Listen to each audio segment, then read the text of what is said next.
In many rural areas of Nova Scotia, Bookmobile Day is a red-letter day.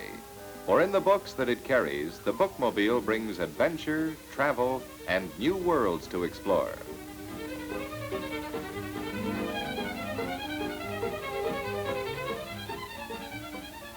So young and old alike wait impatiently for the bookmobile as it travels along its scheduled route.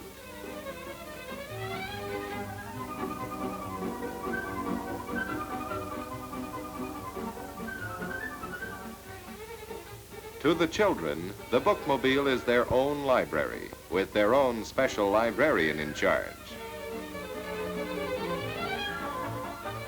To the older folk, having a wide selection of books from which to choose is a dream come true. Though it will be a full month before this exciting day rolls round again, the bookmobile has left behind pleasures to enjoy. For between the covers of a book, new vistas open up of knowledge, imagination, and wonder.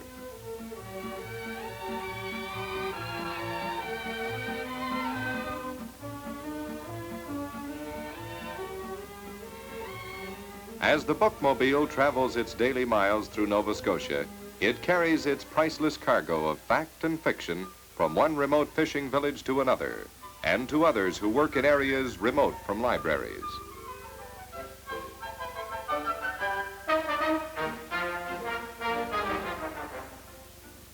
All over Nova Scotia, people were eager for books. Requests flooded into the government from farmer, fisherman, housewife. So today, in many regions, books come to the people on wheels, and the bookmobile is now an essential part of the regional library service of this province. Annapolis Royal in 1949 set up the first regional library in Nova Scotia. A regional library is the headquarters of both bookmobile and branch library service for a certain population area. As more and more of man's knowledge, imaginings, and activities are captured on the printed page, new volumes are listed and made available through the regional libraries, later to take their place alongside the books of the ages in reference catalogs.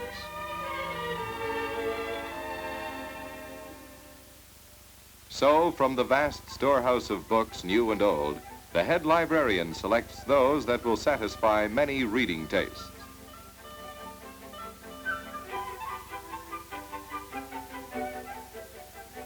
That the selection is a discerning one is proved by branch library records and also by the tattered appearance of books that are in great demand and constant use.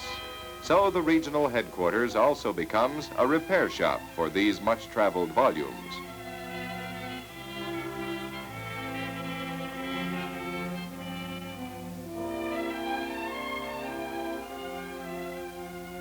At headquarters, too, the bookmobile librarian selects especially requested titles, and the driver makes sure the shelves are well stocked.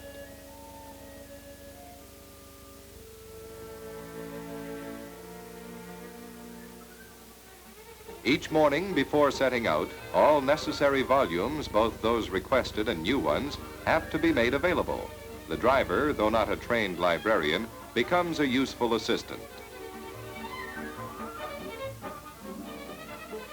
All through the year, 5 days each week, the bookmobile is on the go, over paved highways, over country roads, through towns, villages, and isolated communities, widening the reach of human communications through the printed word.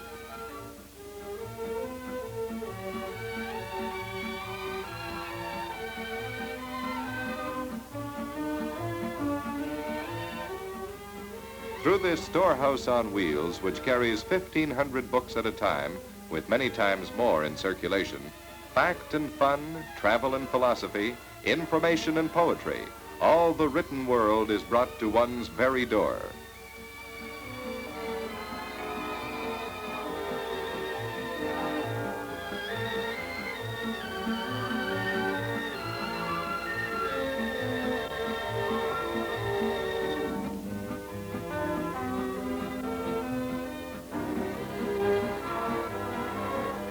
The hunger for books is real.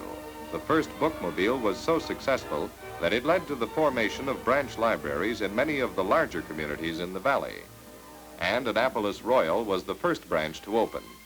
Branch libraries, like the bookmobile, are another part of a regional library, and the branch librarian is usually someone in the community interested in books and in people.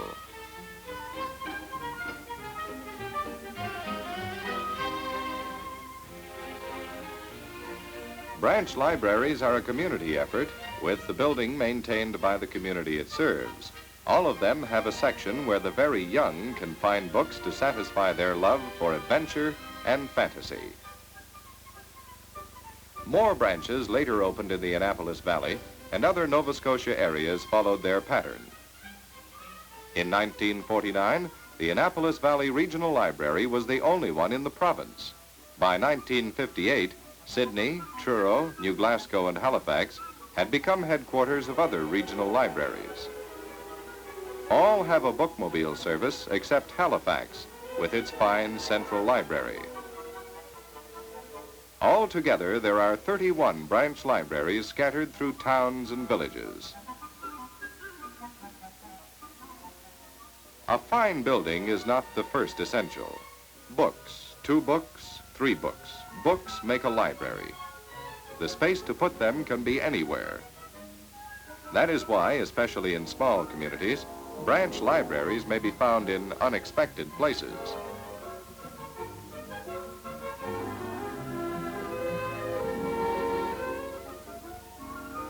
At River John, the postmaster had some empty shelves to spare, and a little used space became a well-used library. At Great Village, books are the main actors on the stage of the IOOF Hall. At Glace Bay, books have their own bank. The bank office and vaults now house books, another sort of treasure. So a library can be anywhere if people really want it.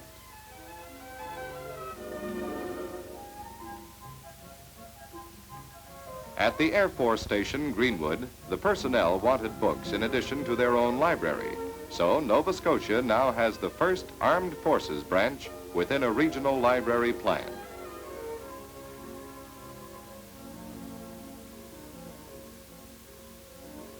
At Reserve in Cape Breton, the branch enshrines the memory of Father Jimmy Tompkins, who in 1935 made his dream of a people's library come true. Father Tompkins' enthusiasm for self-help through reading and discussion was infectious. His experiment with books in a little mining town sowed the seed of library services in Nova Scotia today. From a new idea, roads to reading traveled in many directions.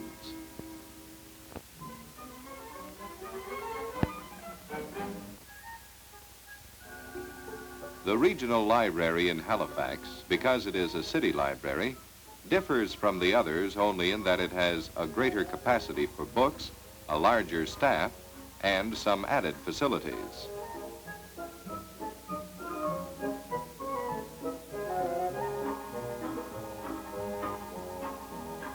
In addition to the children's library, there is the story hour, when, under the spell of a skilled storyteller, the children are won in the adventures of what happened on Mulberry Street or some other fanciful tale.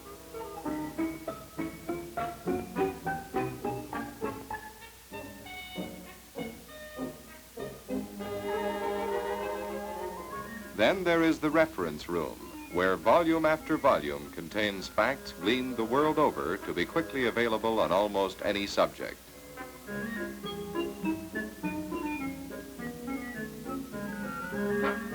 Filed away on microfilm to save space and handling of bulky papers, facsimile or photographic copies of old and new newspapers and valuable documents may be viewed at will. Reference books are the open sesame to the knowledge of the past. Demand for them is great, though for the most part they must be studied in the reading room.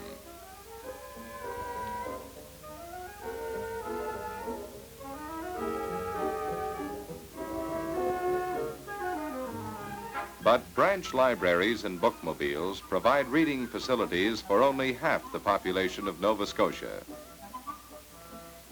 Now, other areas of the province want similar services. How do they go about this? A committee considers the value and the cost to the community.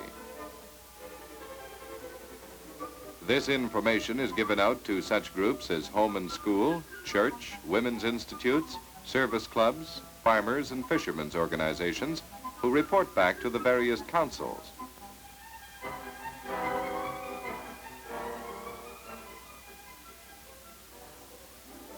Then the council concerned meets for further study and discussion.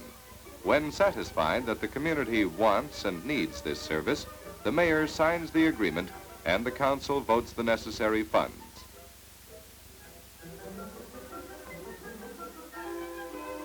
The agreement is forwarded to the provincial librarian for the approval of the Minister of Education, and a provincial grant is arranged to assist the new regional library.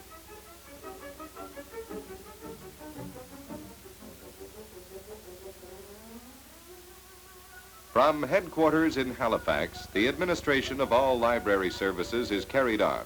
One of their facilities is an interlibrary loan service to make possible the borrowing of books not available in local collections. And behind the scenes goes on the sorting, stamping, filing, and cataloging of books which is necessary for fingertip reference before they are sent out to their various destinations. Libraries work together as the wealth of information in one volume adds to that of another. For example, the Legislative Library is a storehouse of rare old historical documents and Nova Scotiana. Records of the first General Assembly in Canada, held at Halifax over 200 years ago, a landmark in responsible government. An original copy of the first newspaper printed in Canada in 1761. Writings of Joseph Howe, the great statesman, and Halliburton, the great humorist. These rarities of the past, guarded in historic Province House, the stationary branch libraries serving the large communities, and the bookmobile bringing books to remote areas, give the people of Nova Scotia access to the written word of all time. The availability of rare books through photostatic copies and the interchange of books through all library services are no longer barred by distance, and the doors of knowledge are open to all.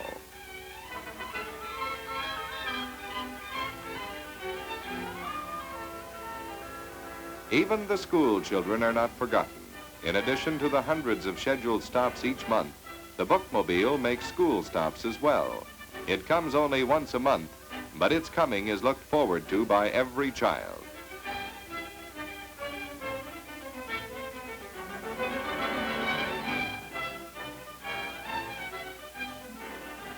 So, from Glace Bay to Annapolis Royal, as the leaves change and as the snow flies, reading is always in season. And for the people of a Nova Scotian community in a regional library service, the coming of the bookmobile is a red letter day.